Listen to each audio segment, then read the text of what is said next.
Democrats were hoping that President Biden would put on a strong performance and would show voters that even though he's 81, he's capable of serving another term. Instead, he really struggled, and now some are wondering if he should step aside. Making sure that we continue to strengthen our healthcare system, making sure that we're able to make every single solitary person eligible for what I've been able to do with the COVID. With dealing with everything we have to do with. Look, if we finally beat Medicare, and I'm going to continue to move until we get the total ban on the total initiative relative to what we're going to do with more Border Patrol and more asylum officers. President Trump? I really don't know what he said at the end of that sentence. I don't think he knows what he said either.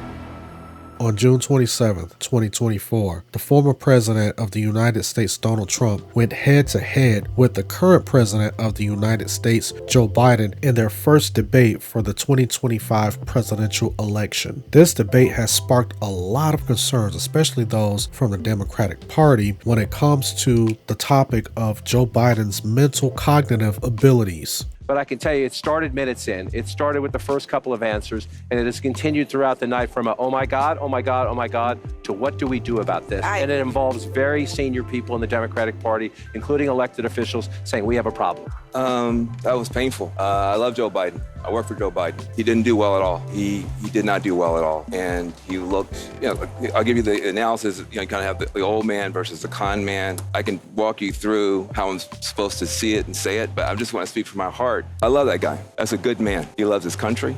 He's doing the best that he can, but he had a test to meet tonight to restore confidence of the country and of the base, and he failed to do that. And I think there's a lot of people who are going to want to see him consider taking a different course now. We're still far from our convention, and there is time for this party to figure out a different way forward if he will allow us to do that. But that was not what we needed from Joe Biden, and it's personally painful for a lot of people. It's not just panic, it's pain of what we saw tonight. But to be fair, it's not just those on the Democratic side, but those who are also independent and Republican who wonder if Joe Biden has what it takes to run the country for the next 4 years. I thought that Tom Friedman's comment from the New York Times was interesting when he said he urges the commander-in-chief to put the nation's interests first by not seeking re-election. And for so many years we've been listening to the fact that, it's all about Donald Trump. He doesn't care about us. He puts himself first. Well, Tom Friedman just encapsulates the whole thing.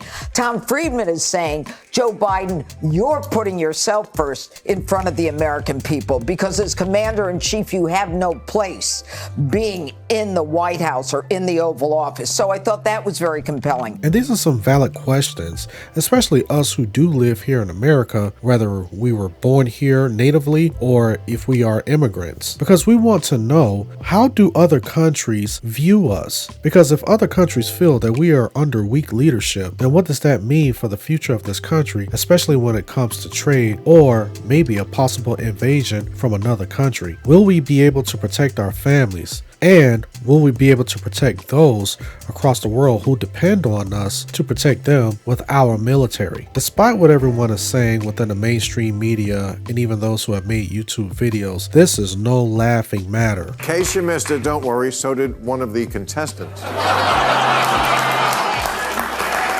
Not great. But a lot of people have resting 25th Amendment face.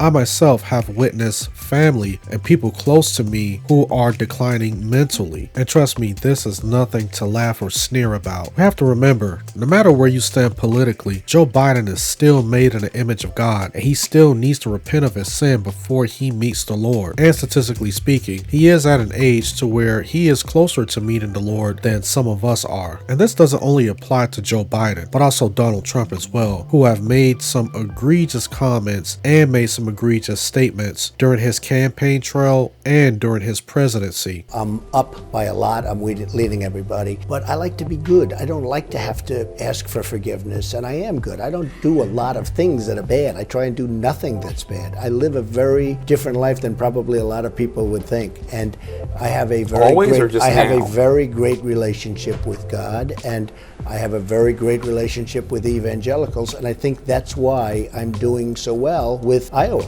And like Joe Biden, he's going to have to repent for his sin as well. But we must remember, no matter who becomes the president in 2025, God is still sovereign and he is still sitting on the throne. And none of these results will surprise him because God already knows the outcome and he is already working things out through his sovereign will. And let's just all practice prayer for our country, as these are some very interesting times that we're living in today. When we go to the polls, we're not going to the polls so that our party can be in power. We're not going to the polls so that we can have what we want or what we desire. When we go to the polls, we are intending to exercise that justice and that righteousness that God requires of us by casting our ballots for representatives with whom we identify, not because of their ethnicity, not because of their party, but because of their stances on various issues that relate to the justice of God. Because remember, God will judge not only us, but he will judge our society as a whole based on whether or not those who represent us stand for the justice that he requires. Hey, thank you guys for watching the video.